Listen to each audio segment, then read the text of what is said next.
Hey, it's Scott Barrett, and you're here for another episode of The Burning Truth. And of course, we couldn't do it without a man who is really great at making decisions quickly, even if thinking them through isn't his strong suit. It's Matt Burns, everybody. There's no point in thinking it through, just get it done with. Just get it done. How are you, Matt? Good week? Interesting week. Busy, but interesting, because we've got plenty going on with plenty of wrestling coming up in the upcoming week. Haven't we?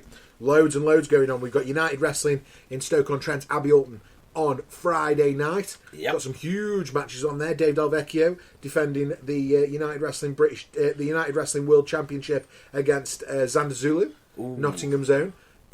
So really looking forward to that. And then we've got UKWA that are in Crewe, I believe. I'm not sure of the venue. A spectacular series. It will be actually at the Coppenhall Working Men's Club. There you go, Coppenhall Working Men's Club in Crewe. That's Saturday night. Both doors open at 7, I believe. No, a little bit different, actually. Oh, okay, here we go. The only difference is on the Saturday, the doors open at 6 and the show starts at 6:30. Oh, there you go. So there you go, something new. So, if you've got children and everything, take them down. But, you've got an extra hour early. Absolutely, getting an hour early. An hour early, more wrestling content. And I believe the main event for that event is a 30-plus Rumble. 30 plus. How many wrestlers can you get in one venue? So loads of wrestling if you're in the Staffordshire area, or if you're not in the Staffordshire area, be in the Staffordshire area this weekend, Friday night, Saturday night, in Staffordshire and Cheshire, Stoke and Crewe. We've got some absolutely fabulous wrestling for you here and there. What about the rest of the wrestling world, Matt Burns? What else is going on? Well, as we know, we've got plenty to talk about in result. The results we've got debuts, we've got returns, we've got shock, we've got awe, and I think that we'd normally segue right now, wouldn't we? Straight into what we call the news. But however, just in, there is no news. There's a little bit of news, but let's get to it. Yeah, let's just get to it. So just sit tight, don't blow a fuse, because now it's time for this week's news. And now it's time for the news! Anyway, the news. Before we get onto that, breaking news. How are you, Scott? Oh, thanks, mate. I thought you'd forgot about me. I did not forget! I'm good, actually, mate. Yeah, loads going on this week. I'm happy when there's lots of wrestling. The WWE, obviously, everybody who has listened to this podcast more than once at this point knows that normally I take care of the WWE review, you take care of the AEW review, and I'm really happy with WWE this week. I think it's been a really quality product, and this makes me happy. Yeah, and even I've got to say, even I've been checking in on the dipping in and checking it out in line of mark, and I've also been checking out on certain reviews on a certain night. And there you go. That is where we wanted to get to. Nice segue for me there, Matt Burns. Wednesday mornings between 8:30 and 9, I go live on YouTube every week now to review Tuesday night's NXT on the CW. I've been doing that for about 3 weeks now. We're going from strength to strength, really enjoying doing it, but what I need engagement. So please, if you're free or if you want to watch it back, it's still on YouTube to watch back, but watch the NXT review that The Burning Truth does at The Burning Truth 251 on YouTube every week. We'll be there talking all things NXT, because we don't get time on the podcast, do we? We never know, because there's that much wrestling content. But the news, here's what we've got going on in the news, right? And NXT, is this a segue? Well, it's somebody that came from NXT. I want to talk a little bit about Kevin Owens. Ooh. So Kevin Owens has revealed this week that his current WWE deal is set to expire at the end of 2024. We're obviously in October now, so we're talking maybe less than 10 weeks until the end of the year, or 10 weeks exactly. I just think it's interesting that we've let this go. Obviously in a huge program currently of Randy Orton and Cody Rhodes.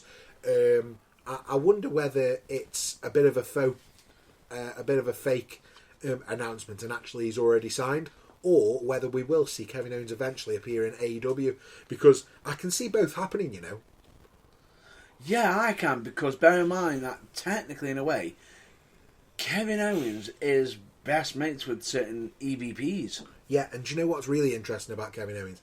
Is he seems to fit the AEW style presentation model much more than he fits WWE's, but he's really stood out in WWE because of that. Yeah, because his uniqueness. Because he's different, yeah. So really interesting. We'll see what happens with Kevin Owens, I suppose, over the next 3-4 months, and we'll find out exactly where he sits. I hope he stays put because I love him on WWE TV, but it might be good to freshen up and go somewhere else. It was good to see him on the independent scene for me. Yeah, but it's so much of a joy to see him on WWE because he's actually showcasing his best body of work. Yeah. And you know Kevin Owens is Canadian, right? Yeah. Guess who else is Canadian? Scott D'Amore's Canadian, and he's the... see that? That was a nice link. That was a nice little segue. Yeah, nice link. And Scott D'Amore's also in the news this week. He's opened his own promotion, Maple Leaf Pro Wrestling. Yep. Right, and this is the... so he's operating in the old Jack Tunney territory. For those who may remember, Jack Tunney as the president of the on-screen authority figure as the president of the WWF way back in the day. But before that, Jack Tunney's family owned and ran the promotion in Quebec, I believe. Yep. Which is where Scott D'Amore will be operating his Maple Leaf Pro Wrestling. I think that's really great for Scott D'Amore. Must have had he did have a non-complete with TNA. That's now he's either managed to get out of that or it's now expired. Either way, he can now get on and rock his own promotion. And I looked at the poster for his first event. It's got Jinder Mahal, or formerly known as Jinder Mahal. Razzie Desi? Yeah, he's got loads of stars on there, and I think actually, it's going to be a great event, and I wish him all the luck in the world. All the luck to Scott D'Amore. Well, the scary thing about it is that is the first night of the event. It's actually a 2-nighter. Yeah, and I'm right in saying Takeshita is also on the card twice. Yeah, so really really good. And then lastly, the last piece of news this week, Matt Burns, was around WWE. So back to WWE, and they filed for a trademark for a new series this week called WWE Legends and Future Greats, as well as trademarking the initials WWE LFG, which is also Legends and Future Greats. I would have thought it's an abbreviation. Yeah. But I think that's a really interesting one, that we eventually might get a series called Legends and Future Greats, and what that will look like, because at the minute it's the first I've heard about any of this. It's the first I've heard about it, and for me, could that be like a road to, the road to the Hall of Fame? Maybe. I think it's really interesting. I think that's a great idea. However it turns out, I think Legends and Future Greats, I love the idea of any sort of series that celebrates, superstars of the past. Shall we get into a review of this week's wrestling? Shall we? Should I go first? What do you want to do? Do you want to put best foot forward or best for last? I'll go first. I think let's talk about WWE Raw. So, WWE Raw this week started with a Women's Tag Team Championship match, Jade Cargill and Bianca Belair versus Damage Control, which was Io Sky and Kairi Sane.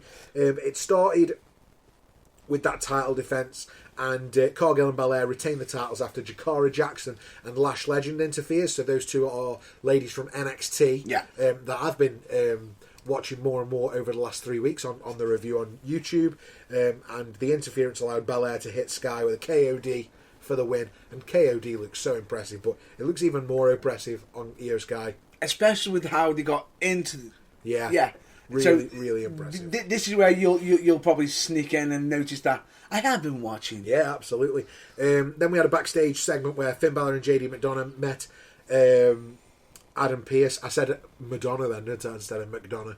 I'm fine with that. JD Madonna. It's fine. I'm fine with that. I accept that. That's what we're calling him now. Hashtag JD Madonna. And they met Adam Pearce. Adam Pearce informed them that instead of granting a rematch with Damian Priest, they would defend their World Tag Team titles, starting with a tournament to crown new challengers. And from that, straight away, we got a World Tag Team Championship #1 contenders tournament match with the returning War Raiders versus the Alpha Academy, which was Otis and Tozawa. Akira Tozawa. And I'm surprised they've kept the name Alpha Academy. I'm not. After splitting with Chad Gable. I'm not. I thought they might just go to Tozawa and Otis. No. But I want them to split up. I don't see any benefit in Otis staying with Akira Tozawa and Maxine Dupree now. I think it's time for them to just go their separate ways and find something else to do. But I suppose while it's there, and it's a bit like Scotty 2 and Albert. That's almost what it reminds me of. No, I can see why. The one thing I will say is with the it was nice to see the War Raiders be the War Raiders. Yeah, And Eric and Ivar got the win and advanced in the tournament after a really hard-hitting match, but we expected nothing else. The War Raiders absolutely deserved winners there, and happy to see them back as the War Raiders. Yep. After that, we got the face-off that we've been waiting for, which was Cody Rhodes and Gunther. So they had a tense in-ring confrontation ahead of the champion versus champion match at Crown Jewel for the Crown Jewel Championship. No, the crowds just aren't into this build at all, and I get it because they're trying to build to Crown Jewel, but the crowds just aren't into it at all because it doesn't mean anything to them. Yeah, because it feels less about them and more about the money. Saudi Arabia. Yeah. So Cody and Gunther exchanged verbal shots. Gunther questioned Cody's friendships. Cody called Gunther a secondary champion, and the segment actually ended with a handshake. But still, it was deep down, yeah, they hate each other.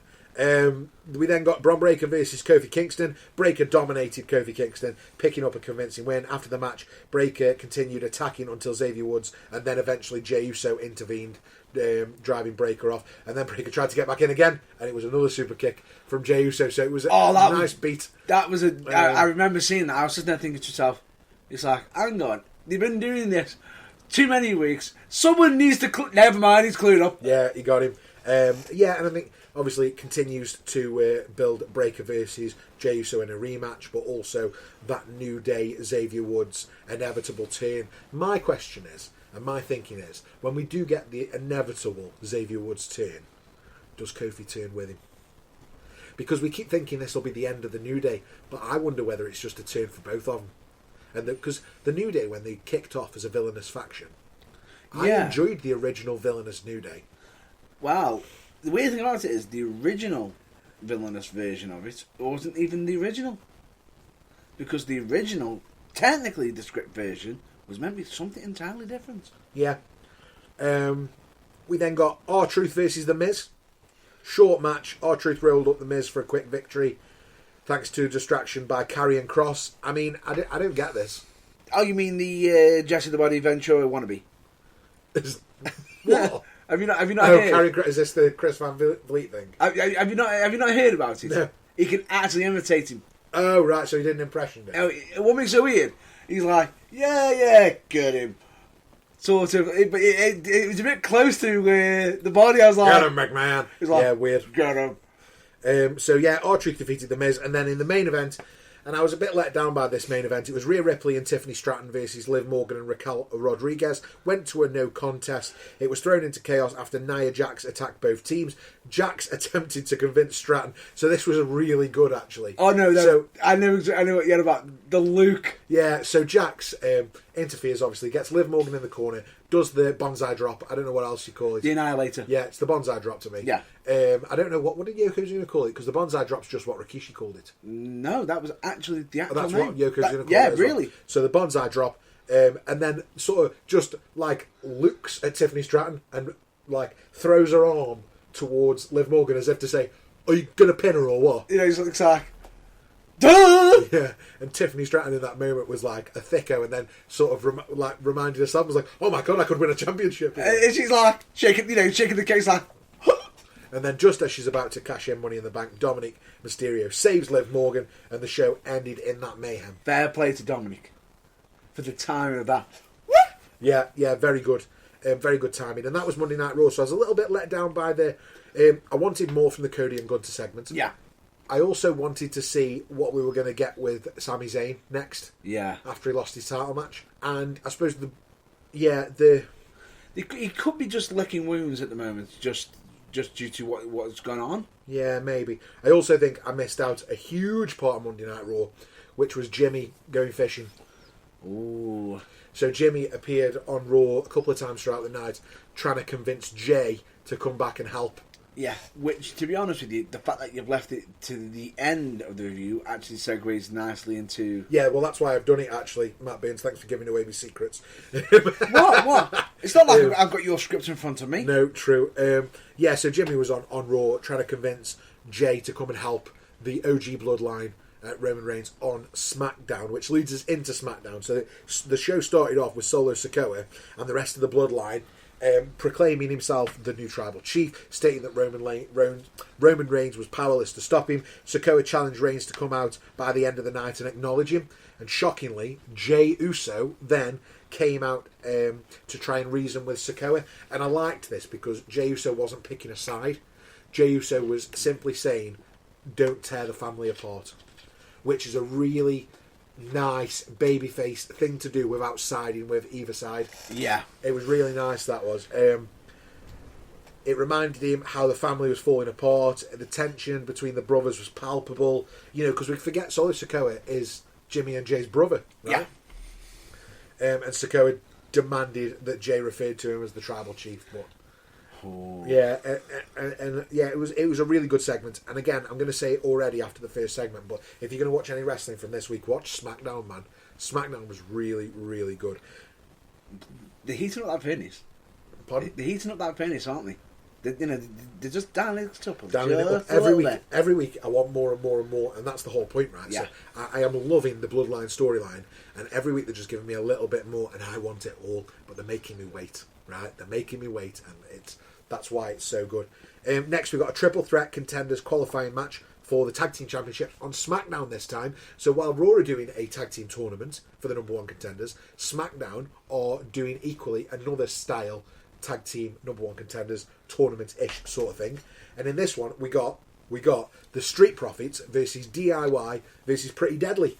And in a action-packed triple threat tag team match, DIY got the win after some confusion with a double pin. So Ford and Dawkins thought they might have won after they hit the finisher, but it was DIY that capitalised with the meet in the middle move and secured the pin, which earned a spot at the tag team qualifiers. So really good match there, triple threat tag team match. We keep saying we love tag team wrestling. We got it. I don't quite like the style of triple threat tag team that they did, because they did a triple threat tag team match where there's always three in the ring. It's different. Yeah, and I'm not a big fan, but I'll forgive it. Yeah.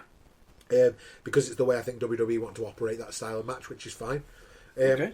I would have preferred it tornado rules, if I'm honest. If there's going to be 6 people in there, just let them go. Okay. We then got a backstage segment where Roman Reigns and Jimmy Uso arrive, bumped into Jay. Jay rejected Jimmy's attempt to sort of bring them together.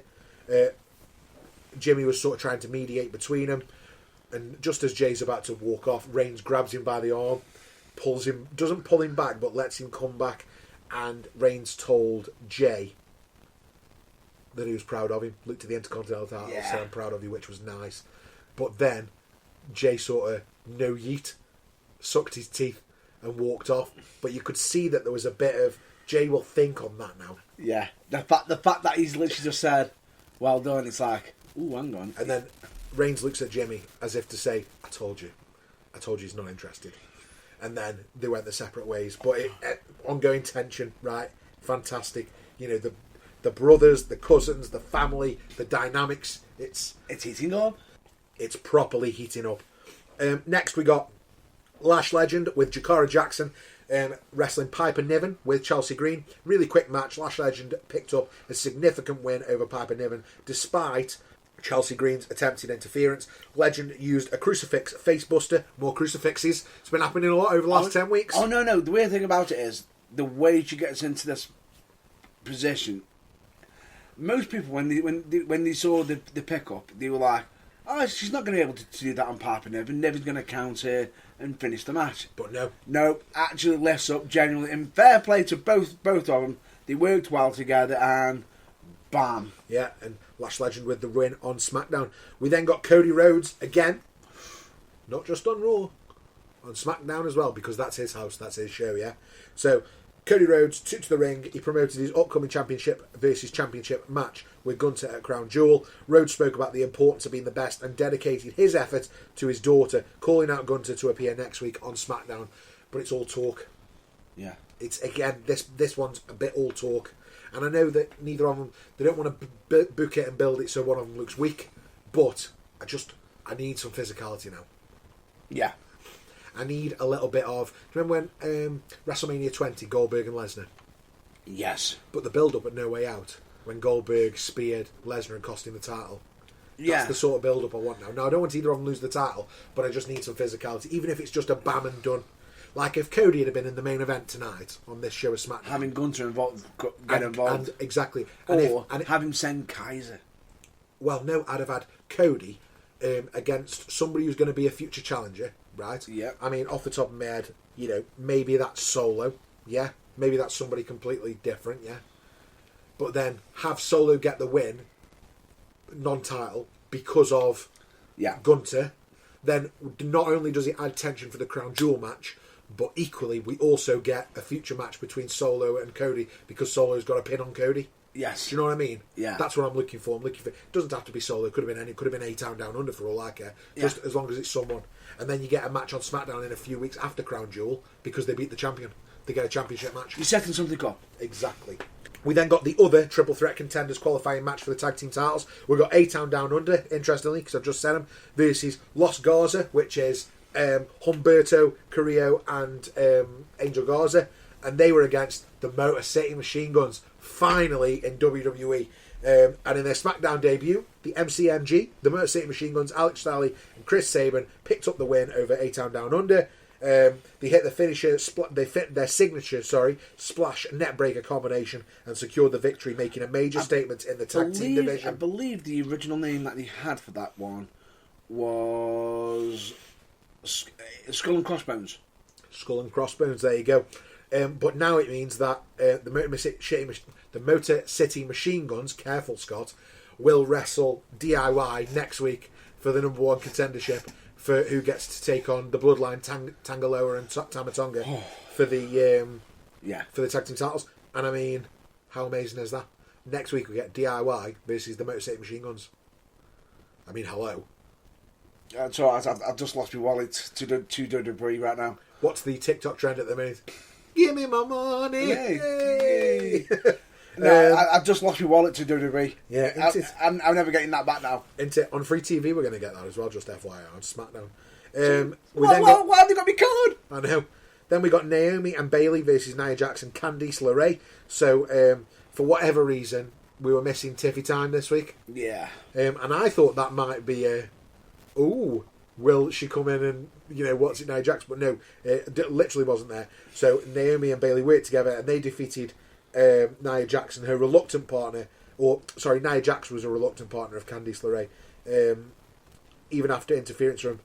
I've got this the wrong way around. I was about to say, I've got this the wrong way around because it was interference from Indy Hartwell and LeRae hit the springboard moonsault to pin Bayley for the win. I've got written down here. Sorry.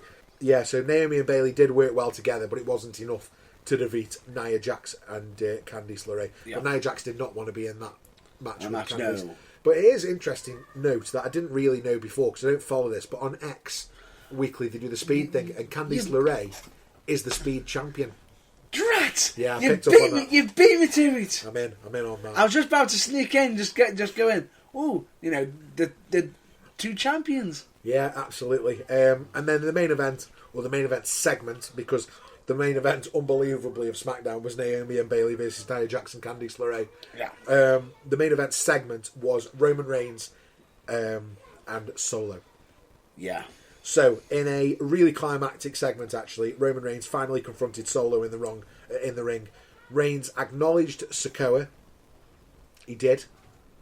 He acknowledged him. No. He did. No, but don't do it. But he didn't acknowledge him as the tribal chief, which is interesting. Sikoa demanded further respect, and he said, "I need you to acknowledge me as your tribal chief, or else." And Roman blew up in that moment. He lost control, and he was like, "Or else what?" And really big. It was nice actually because we got to see the angry side of Roman Reigns that we haven't seen since he's been back as a good guy, quote unquote. But it was nice to know that he was still in there. At that point, Sikoa becomes a really cartoonish villain.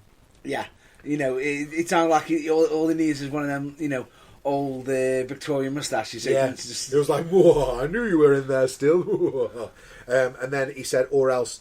And that is when the rest of the bloodline, Jacob Fatu, Tongaloa and Tama Tonga, bought out Jimmy Uso, that they'd beaten the crap out of backstage. They then attacked Roman Reigns. Sikoa delivered multiple Samoan spikes, leaving Reigns again battered to close the show. So that's twice in a row. Again, we've got Reigns on the floor, and he needs help. And help isn't coming. Yet. But it might come. But the real question is, will it be just one? I know, right? Because that's it. We've got so much good stuff coming. But yes, that was SmackDown. Absolutely mental, brilliant episode. If you're going to watch any wrestling for me this week, it would be SmackDown. But let's talk about AEW? AEWs. Right. For this week, I'm going to be doing it a little bit differently, the review. Okay. Simply instead of actually just going through all the results and everything, we'll be here forever. Okay. Because there was a lot Yeah. on it, because I'll point out again, as usual, we won't be touching AEW Rampage. Yeah. It's just filler. Right, moving on. AEW Dynamite. Adam Cole's back, baby. Already gunning for MJF. Chris Jericho is got an ROH World Championship rematch. Why? No idea why. But Well, because he's got to be against the champion because there's so many champions. No, but the point being is this is going to be, let's say, ROH Ladder Wars, which, okay, that's fine. But the problem is, Jericho, you were the challenger, not the champion. You lost, so that means you go down on the pecking order. Yeah. So, you lost, and now you're going to get a rematch because I want a rematch. Done. What do we do there? But anyway, Outrunners, hanging out with FTR again. You know, sort of straight after a match, after a hardcore match. Yeah. I looked at it, I was like, okay, this has now been 3 or 4 weeks now. Where's the developing story? All right. Okay. What's coming? We'll get to it eventually. Mercedes Moné versus Queen Aminata for championships. For both of the championships? Yep. Okay. Yeah, because she's some sort of New Japan champion as well, right? Yep. New Japan Pro Wrestling Strong champion. Strong champion. Strong champion. But I'm just going to say this outright. I know a few people have said Mercedes Moné should be doing really well, and even good old JR has even said, you know, she should be utilised differently in a better way. Yeah.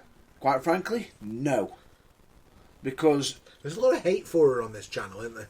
There will be, because I watched this and Queen Aminata looked like she was carrying Mercedes Moné in this match.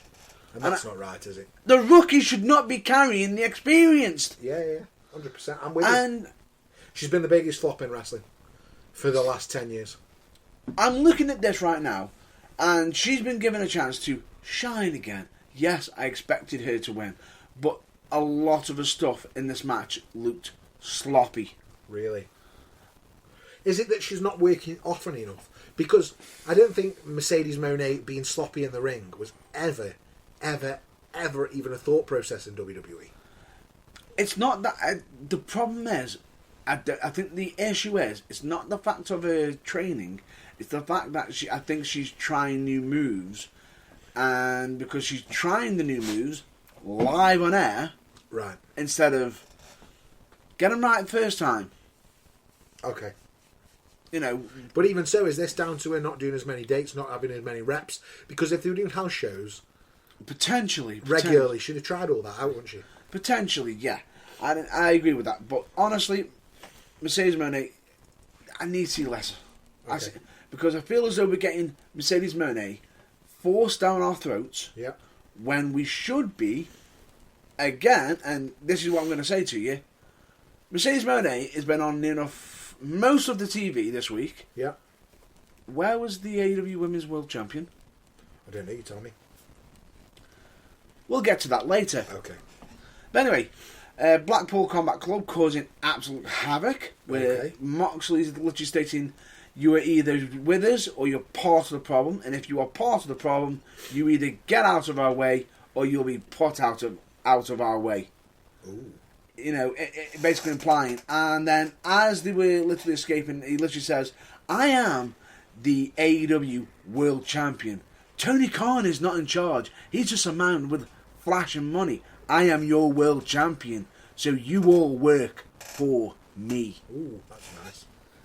And again, it seems like we're getting that little discourse of, is he, he's implying he's the leader, but I feel as though there's that, that overglaring shadow of Shane McMahon. You think that's what this is, do you? I keep do. Talking about it. I do. I really do, and I can't wait for it. But anyway, more on them later. Shelton Benjamin returns to the square circle against Leo Rush to quit. Rush to retirement. Leo Rush comes. Right, Leo, you're talented. You're good. Slow down. You're rushing that much. You are slipping up. Okay. Take your time. Shelton wasn't rushing, and yet Shelton looked more of the high flyer and more of a star against you. But I will say, the German suplexes, I think even Brock would have given the acknowledgement. Really? Because, damn! One of them, as he flipped him, he literally German suplexed him. He threw him that hard, he flipped him over, mm-hmm. He landed on his face, and the bump sent him over, almost reeling over backwards. So like he almost German suplexed him that hard. He rolled twice. It was that bad. And as he's getting off, Shelton just hits him with a super kick that absolutely folds him. I love Shelton Benjamin. Oh no, the super kick, if you see it looked, even Sean was sitting there thinking to himself, I think it's thrown the entire, the entire music set at them. Honestly, it just goes through. And then, nice little finish. It looked like there was going to be like a debut of a new finish, but I think Leo was a bit knackered, a bit worse for wear. And instead, Shelton Benjamin ended it with the exploder suplex. Bam, straight away, move on, job done. But what was interesting in this match, you got MVP outside the ring supporting him, and he's like, stop playing with the kid, end him, stop playing with your food. Oh wow, okay. And then later we got the Don Callis family coming out, which they've had interchanging members with Jake the Snake and everything, because there's been dealings and everything.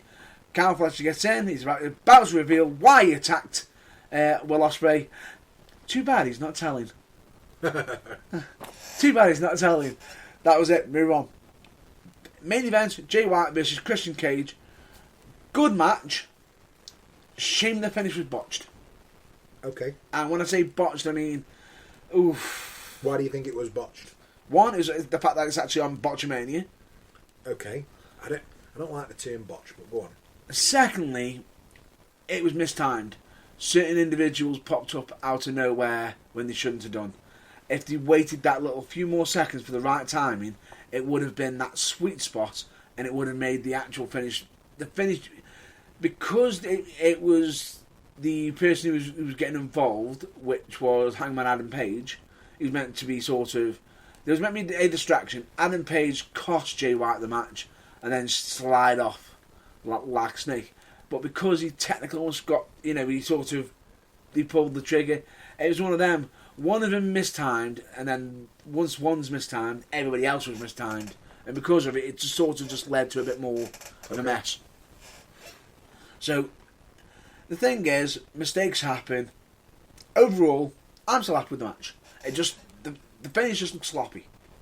But the match itself, fine. Okay. Moving on. AEW Collision. Blackpool Combat Club.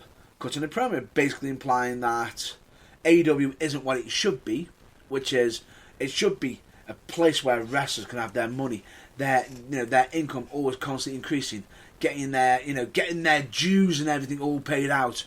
And yet, what is it? No, it's just someone just at the top creating all the money, and he's basically implying that he's going to make it. He's going to make it change, make it become what it should be. But but if it doesn't want to, he's more than happy to break it, to basically end it and start up anew.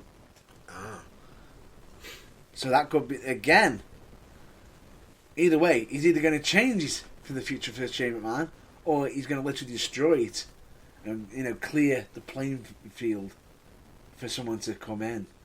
Yeah. but he's not actually saying it. Ricochet had a match against AR Fox, great back and forth. Then pair, I can't say they've had a bad match, but I will say a lot of high flying in that one. Yep. But straight after the match, Ricochet challenging Konosuke Takeshita. Well done, mate. Because of you. Because of you! At least I got it right this time. Anyway, is challenging for the AEW Intercontinental Championship. Regardless, he's saying he'll do it wherever. But he is coming for him. Okay. Because he is sick and tired of him sticking his nose in his business.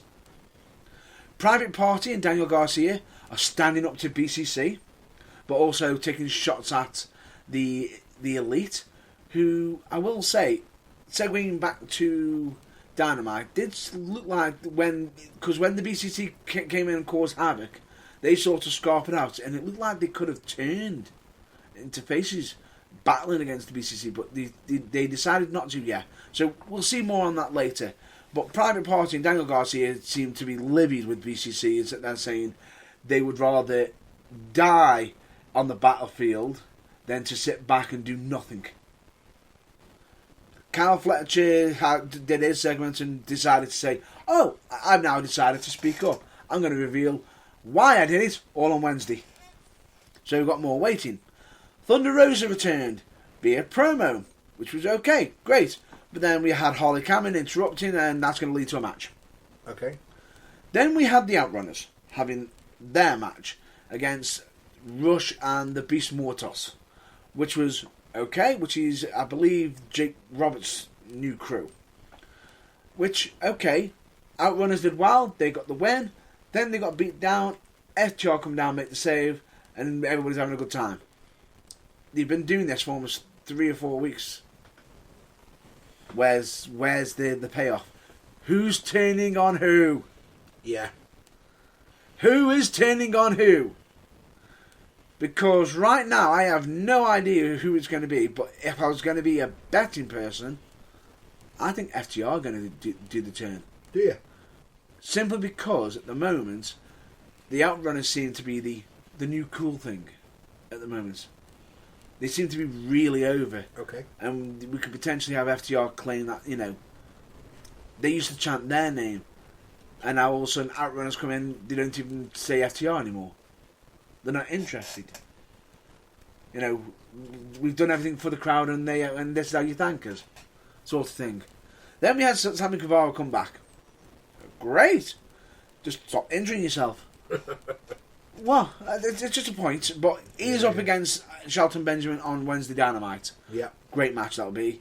And we also had the BCC beat Top Flight and Action Andretti in the main event of Collision, which was great. Good match. Fine. But overall, they beat them. They won the match, beat them down, and they sent out 2 people to try to save the day. 2. And they weren't any big names. You knew where this was going to go. Yeah. They come in, spring in, bye, out. See you later, move on, next. That's it. That's where we ended with Collision. Okay. Then we had an extra show of AEW Battle of the Belts. Battle of the Belts, I believe it's number 12. I would go through the results, but just look them up if you're interested. This did not do any benefits for me. Was it really Battle of the Belts? No. Battle of the Belt? Battle of the Belt. Because there was only one championship match, is that right? I believe... No. There was actually 2. There was 2. Oh, so there was Battle of the Belts. It was Battle of the Belts, but to be honest with you... Barely. Barely, because I felt as though they already had the AEW Trio Championship already defended on Collision. So, okay, it's an extra match for the AEW Trio Champions. Fine.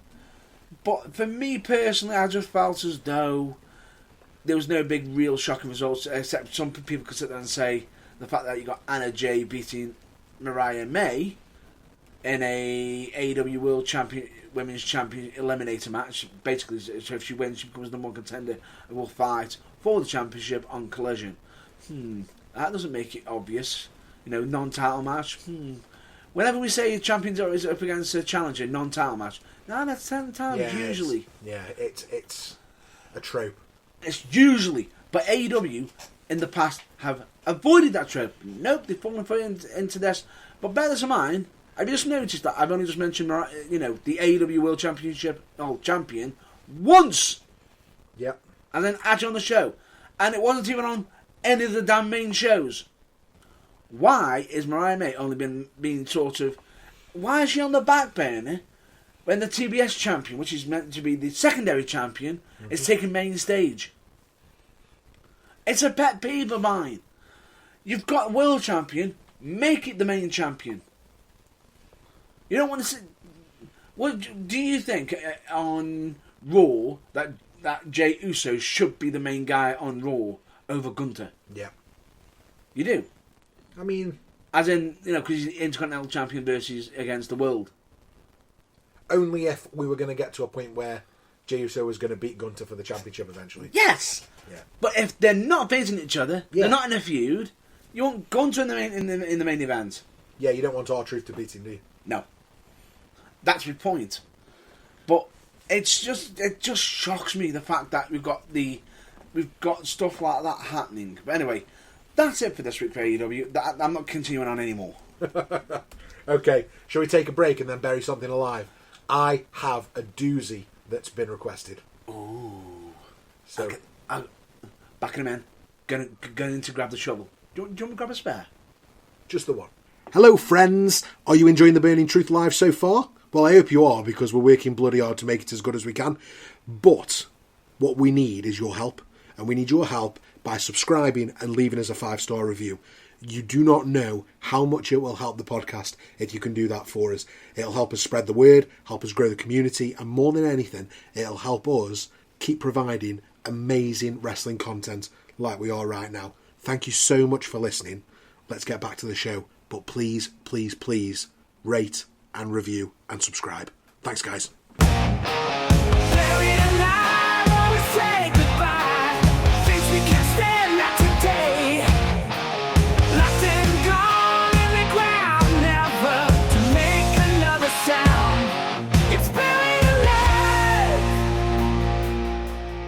Dearly beloved, we're gathered here today for Buried Alive, Wrestling's Room 101 equivalent. Yeah, and that is this week's Buried Alive. What we're doing is, every week we take a storyline, an angle, or something that you just don't like about wrestling that has been nominated by you, our listeners, and we decide whether it should be buried alive, never to see the light of day again.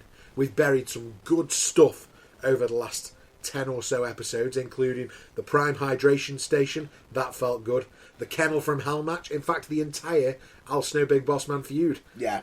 Any more that you can think of off the top of your head? Off the top of my head, Katie Vick. Katie Vick, yeah, we buried a lot of good stuff. Wait. This week... there's one I've got to mention, and I know you're going to start giggling. Yeeting the baby. Yeeting the baby, every time. But yeah, this week we've got a doozy. It has been requested by Steve. Hi, Steve, if you're listening. Steve wants to know if we will bury annoying fan chants. And what he means by that is, you deserve it. This is awesome. And I am in total agreement with Steve, because I hate those chants. What? I said I hate those chants.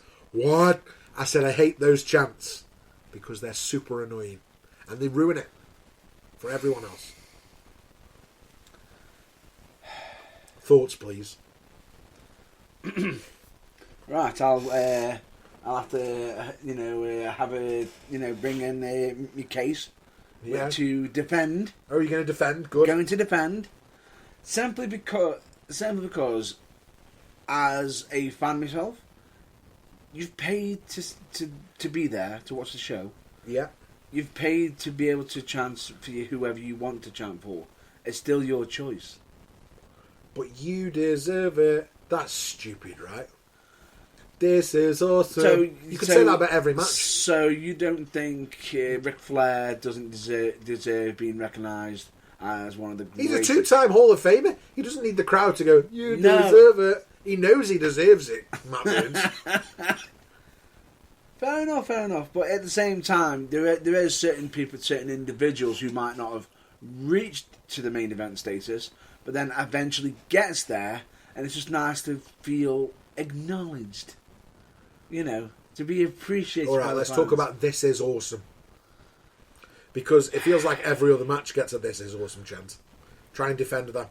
No, I was defending the other one. This is awesome. Because every main event that TNA did at the Impact Zone got a This Is Awesome chant. Doesn't mean every match was awesome. Odd ones were. But, I mean, if you're telling me Kevin Nash versus Chris Sabin was This Is Awesome worthy, I'm sorry, but you're mistaken. Well, it depends on if the checks bounced or not. Hey, also though, it's not just that. We've got the what chant, right? We talked about the what chant. Is that not the most annoying chant in the history of wrestling? At the time, funniest thing ever. For one segment.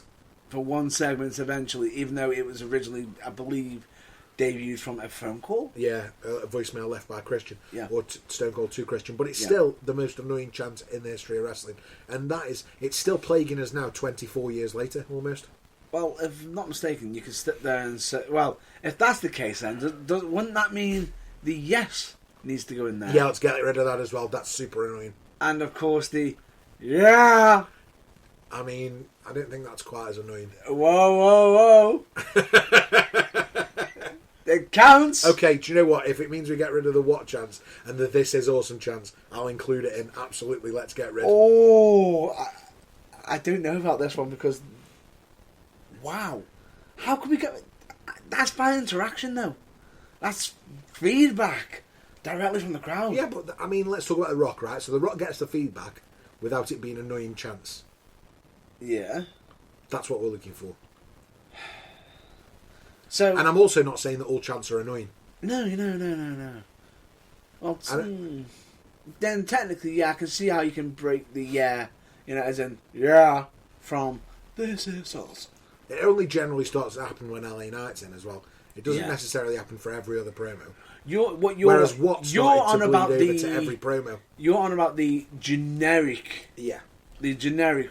Yeah, so the what became generic to every promo that happened on the show. Yeah. And it's got worse over time. Well, it's got better slowly, but it's still terrible. Whereas LA Knight only tends to happen when LA Knight's doing a promo. Yeah. The yes chant is another one that have bled into other promos.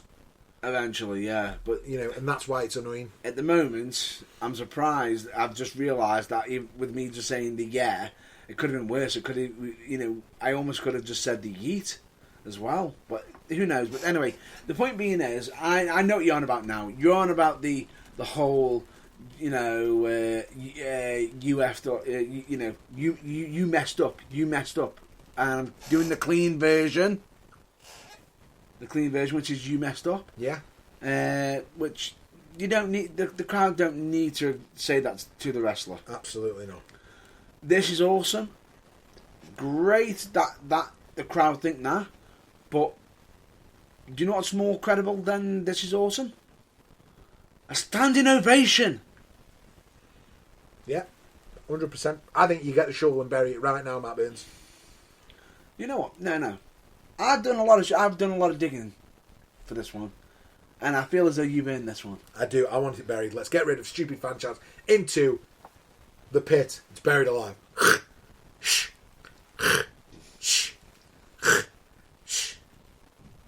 Buried alive. And there we have it. It's now done. Rest in peace. And make sure you send your suggestions to us on Twitter at TBT Live UK or as an email info@theburningtruthuk.com for your suggestions on what you would like buried alive. Do you love NXT? Yeah. Do you hate that we don't talk about it on the podcast? Hell yeah, what's up with that? Well, you can catch all the NXT action live on our YouTube streams every week if you subscribe at The Burning Truth 251 on YouTube and listen to me, Scott, and I'm talking all things NXT every week on a Wednesday. See you there.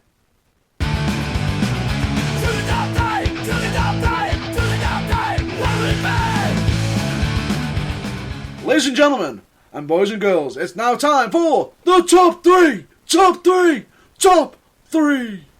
Top three, yeah, absolutely. And this week, Matt Burns, it is your turn to top three. And what are you top three in this week? You are top three in, for everybody at home, or in the car, or wherever you're listening to this, I want you to your top three favourite wrestling commentators. Ooh. Difficult, yeah? It is difficult because I'm stuck because I feel as though there is certain individuals. Now the question is for the commentator, are we doing just play-by-play or are we including colour? Yeah, let's include colour. Let's get anyone at the desk.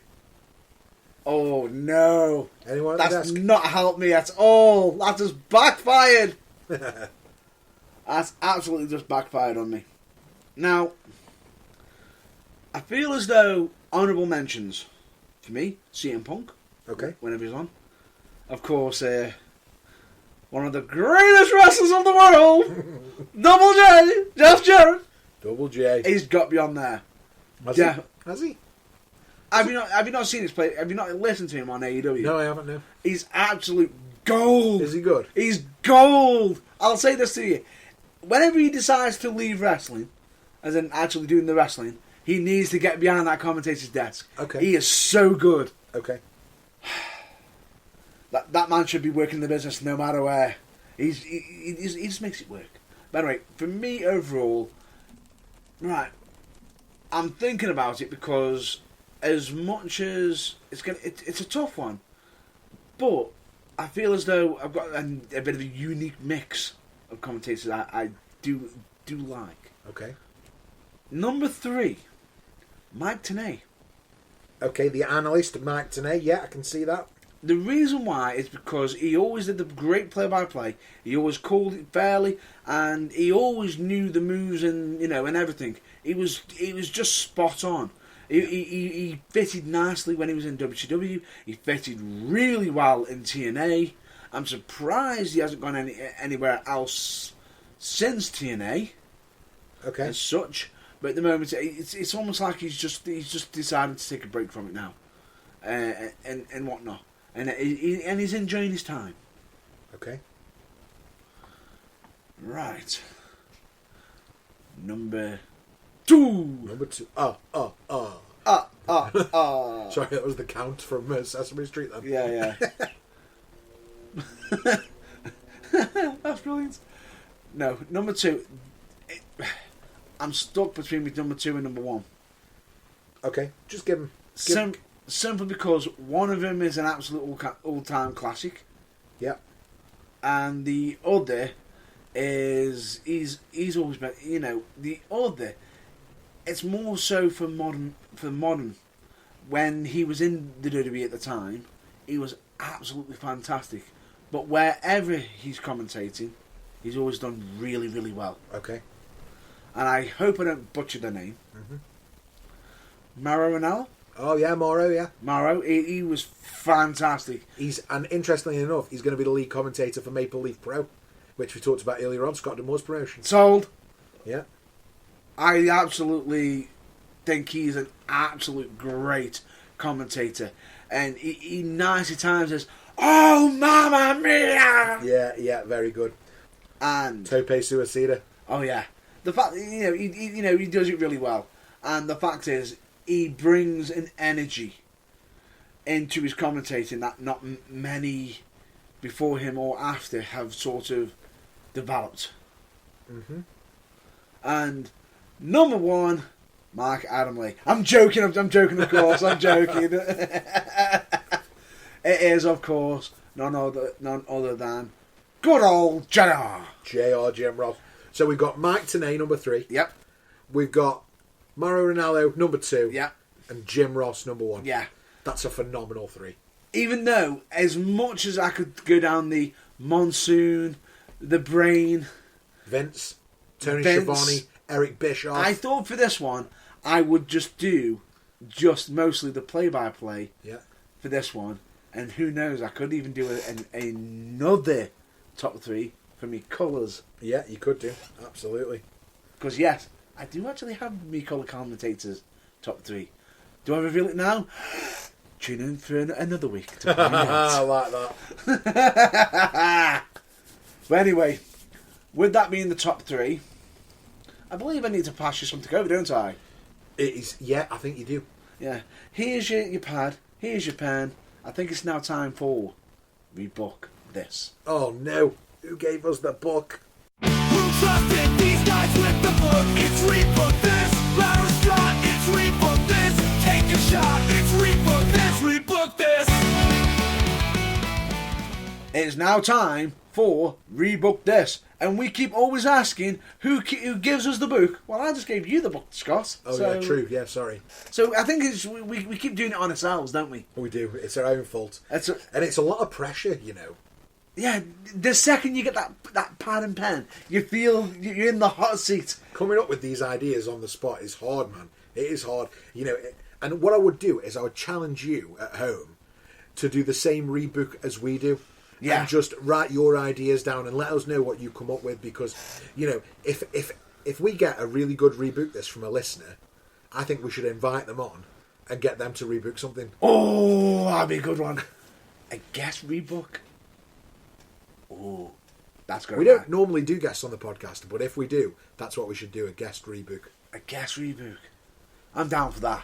Let's do it. Right, what am I rebooking this week, Matt Burns? This week, I have got you a storyline that was interesting. It was brilliant. It was the weird thing why I'm doing this is because I feel as though WWE had a great start, but let it down in the end. Okay. And right now, I know that Scott is the right man to get this back onto the right track and show us on how he would rebook the Nexus storyline. Oh, well, really easy. Oh, you know, yeah, really easy. Yeah, absolutely. The Nexus, dead easy. So what you do is you don't leave them out in the cold when CM Punk wins the WWE title and forget about them. That's about right. Oh, but that's not what the Nexus that you want me to reboot. No! You want me to reboot the initial, original Nexus debut with Wade Barrett. Yes. Okay. My brother Wade. Not really, but, you know, there you go. Okay. So, how to do this. So, if I'm right, the Nexus debuted in 2010, around June. Yes. Okay.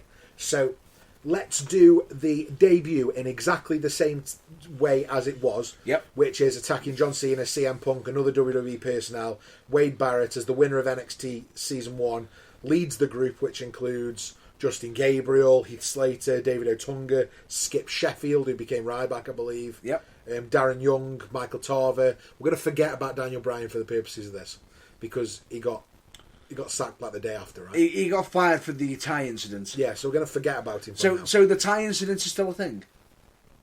So we're keeping that in. Yeah, fine. That's fine. fine. But we're not going to. Daniel Bryan's not going to come back in my version of the story. Oh. So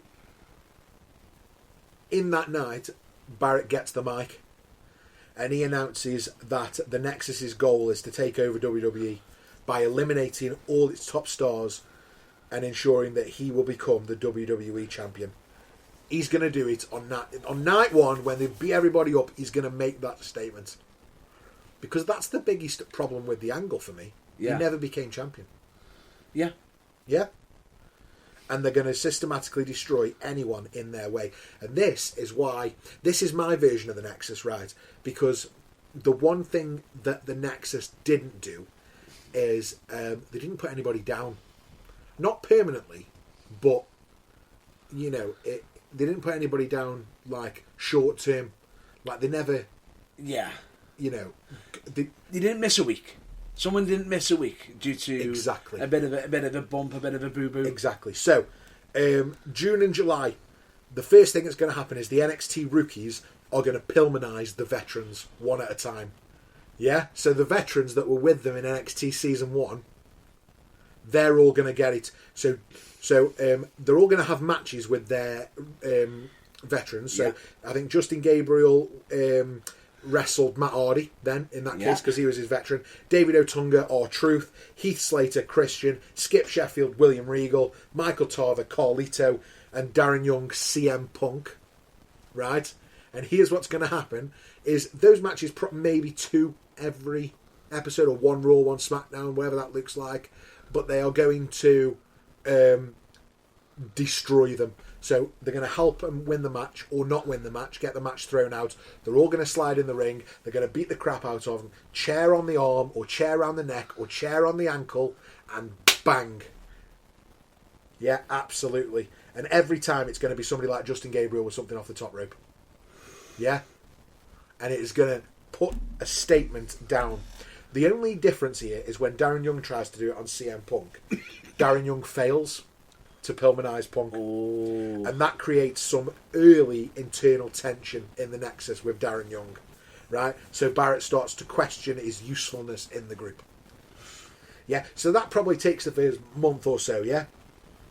We then start to lead towards July's Money in the Bank pay-per-view. Right? Wade Barrett's going to wrestle John Morrison. He's going to batter him, and guess what? We're going to Pillmanize John Morrison. No! Yeah. John Morrison, that takes him off TV. So we've already got Matt Hardy, R-Truth, Christian, William Regal, Carlito, and now John Morrison off TV. Right?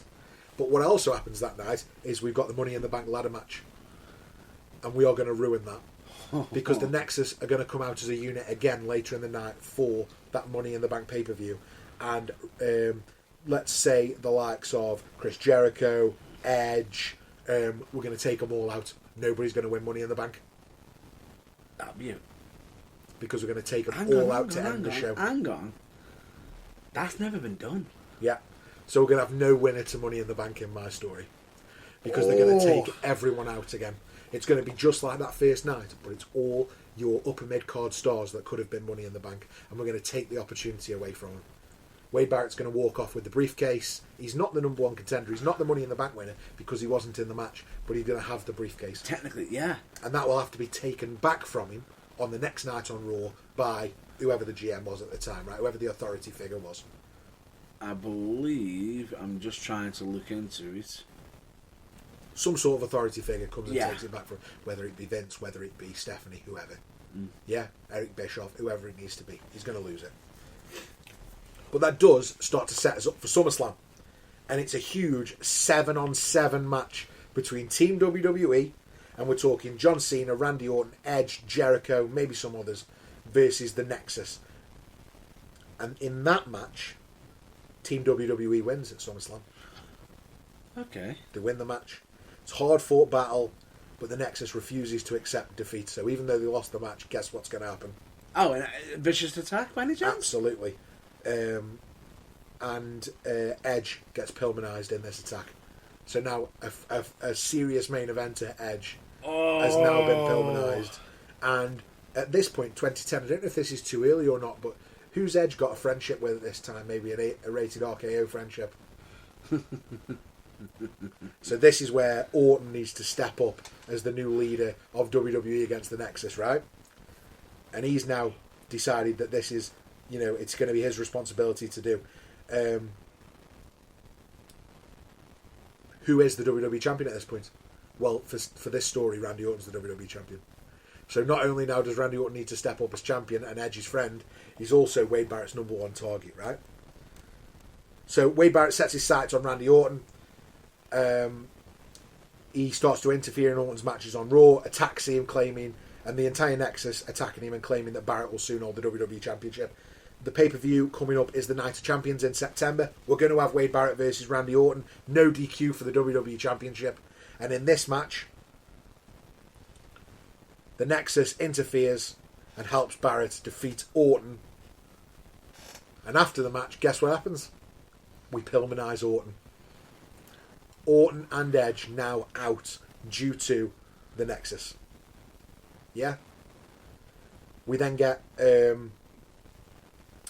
Sheamus over the next couple of weeks come out, challenge Barrett. Sheamus is now stepping up. He loves a fight. We're going to get Sheamus trying to defend and take the championship back for the WWE. And that leads us to Hell in a Cell, which is the next pay-per-view October. We now get Wade Barrett versus Sheamus, Hell in a Cell match.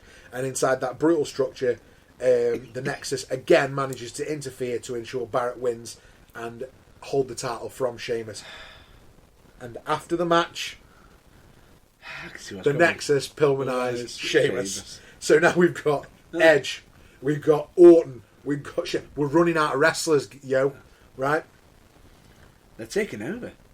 Exactly what they said they'd do, yeah. That leads us into November and Survivor Series. I may have just noticed something. I have noticed something, but continue. Yeah. So I've just got a theory on where you're going with this. So at this point, we get to Survivor Series, right? And what happens in the build-up to Survivor Series? John Morrison returns. That was Wade Barrett's veteran. Yes. Right? And they Pillmanized him. This is where John Morrison comes back. And now he's got a credible reason for a championship match at Survivor Series. Revenge against Wade Barrett. Yes. So now we're not only making stars in Wade Barrett, we're also now trying to make future star out of John Morrison. Yes. Right? So we're giving him a bit of rub as well. Again, with the help of the Nexus, Wade Barrett retains. Yes. Right? But we also get that night a Team WWE versus Team Nexus traditional Survivor Series match. A team led by John Cena this time faces the rest of the Nexus. Yeah? Yeah. And wins. No, Right. sorry. The Nexus win that, is what I've written down for myself. Yeah.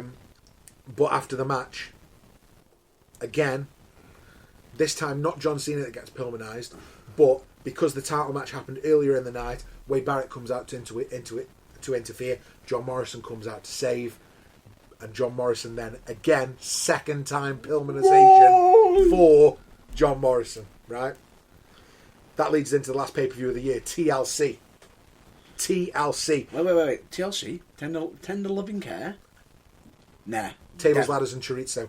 And in the TLC match for the WWE Championship, this time, it's John Cena getting a shot at the Wade Barrett's WWE Championship, right? It is a brutal match. And Barrett retains the championship. Again, Nexus interference. It's TLC. Anything goes, right? And just as the Nexus tries to Pillmanize John Cena, Randy Orton returns.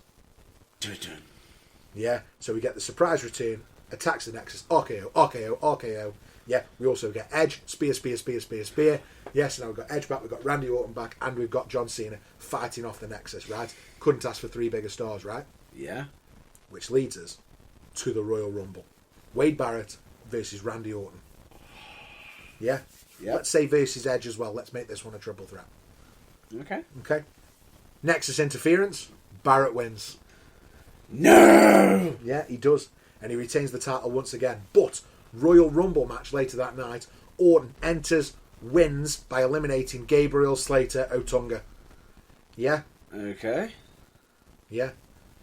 We then get the Elimination Chamber in February. The WWE Championship Elimination Chamber. This time Barrett defends against John Cena, CM Punk, Sheamus, Edge, John Morrison. Yeah? Mm-hmm. Final two. Barrett and Edge. Yeah? Edge comes close to winning, but Barrett narrowly escapes the title with some sneaky tactics. Maybe something gets passed into the ring through the chainmail by a member of the Nexus. And after the match, Orton comes out and demands that final showdown at WrestleMania against Barrett. RKO. Bang. So now we're on to the build for WrestleMania 27. I can't remember what the actual main event for WrestleMania 27 was. The actual main event for WrestleMania 27. Yeah, I'm not sure what the actual main event was. It won't have been Wade Barrett versus Randy Orton though. No. But in the build-up to this, we've got Orton obviously saying that he's going to challenge Wade Barrett for the WWE Championship. But he insists on the no Nexus clause. No Nexus. Yeah, which he gets when... What was the main event for WrestleMania 27? The Miz versus... the John Cena Rock thing. Yeah, so there you go. That can happen earlier in the night. Ruin WrestleMania. Wait. You've already made WrestleMania better. I fixed the worst WrestleMania. Fixed it. So the no Nexus clause, and we probably get there in maybe a 3-on-3 match on Raw or whatever. Yeah. Where we have John Cena, Edge, and Randy Orton versus Wade Barrett and Darren Young and Justin Gabriel maybe, and Darren Young's the one who takes the pin. Oh no! Because Darren Young, he's the worst member of the Nexus. And then the dissension. So some members then start to question Barrett's leadership as we lead into WrestleMania. Because it's all starting. Can you remember that little thing I said to you earlier? Yeah. That little thing in the back of my head just... And it's mainly because Barrett accepted the no Nexus clause match on Raw. Because if he hadn't have accepted the match, they would have been able to keep the championship, keep the power, but they couldn't. So April 2011, WrestleMania 27, the main event then is Wade Barrett defending the WWE Championship against Randy Orton. Wade Barrett's held the championship for a good 6 months at this point. Yeah. Probably longer. Right? Is it time? And it's on the grandest stage. The Nexus banned from ringside. Barrett's got to face Orton one-on-one. And Orton finally gets his revenge, hitting the RKO, pinning Barrett to win the championship. Orton celebrates the redemption after months of being taken out by the Nexus. And just as Orton is about to snap, he puts the chair around Wade Barrett's neck, Dun-dun. puts him in the corner, and is looking to run and punt the chair around Wade Barrett's neck when the Nexus come out, pull Wade out of the ring, and they start to escape. At that point then, Edge, Cena come out to congratulate Randy Orton, and Randy Orton, arms over his head as the champion at the end of WrestleMania. So we've got cracks beginning to show in the Nexus, and I'm going to stop there at WrestleMania because I think that story is probably, it's not done, but it's certainly, that's, a good nearly 12 months of the Nexus story that I think I've given you there. And if I was rebooking it, that is probably what I would have done. It also saves WrestleMania 27, which is a bit of a Brucey bonus for us. Brucey bonus. And if you ever want a part 2 of that, hey, I'm up for sharing. But not today. Maybe on another episode of The Burning Truth. Love it. How did I do? Definitely. I think this is going to be the highest rated rebook. You think that's the best rebook we've done? I think that's the best rebook you've done. I worked really hard on that. We're not doing half bangers, are we? No. No, I've got to do it. I've got to give the top range of bangers. 5 bangers. 5 out of 5 bangers for that reboot. I absolutely loved it. Thanks, mate. I appreciate that. The fact is, you saved WrestleMania. Saved WrestleMania. Orton comes out of it as a top babyface. Yep. And Wade Barrett comes out of it like a star. Oh, yeah. And the Pillmanizing bit is what really makes it, because it adds real, not stakes, but it adds real fuel to the fire of the... It adds the drama. Absolutely. It adds that drama. It adds that, hang on, it adds that threat to the Nexus. They are injuring people. They're Pillmanizing people. They are showcasing that. They are showing they have got teeth. Yeah, 1000%. And that's what I was going for. So thank you very much. Let us know what you thought in the comments. If you're using Apple Podcasts, leave us a review, or Spotify or Spreaker, leave a comment. Or you can send us an email, info@theburningtruthuk.com. Or if you're on YouTube, write it in the comments below. Yeah. But yeah, we're really, really looking for some feedback there, guys, because I worked really hard on that. So let me know how you think I did. I love it. And how would you have made it better than I did? 5 out of 5. Still 5 out of 5. Perfect scores. And with that was Rebook This. Well, that's a wrap for this week's episode of The Burning Truth Live. Thanks so much for joining us today. Hope you had as much fun listening as we had recording. And if you want to keep the conversation going, you can find us on Twitter @TBT Live UK, Instagram @The Burning Truth, and on Facebook @The Burning Truth. You can listen to all our episodes and our NXT live reactions on the YouTube @Burning Truth 251. That's been a bit of an issue this week, but it is fixed, I'm glad to say. Got any questions or ideas, you can drop us an email at info@theburningtruthuk.com. Don't forget to like, subscribe, and please, please, please leave us a review. It really, really makes a difference and helps us spread the word about The Burning Truth Live. Please check out the website, theburningtruthuk.com, for more updates. And until next time, stay positive, keep enjoying the wrestling, and we'll catch you on the next episode of The Burning Truth Live! Whoop that! Oh no, that's NXT. Yeah. Excelsior! Psst, it's Scott. Did you rate and review the podcast yet? Cheers.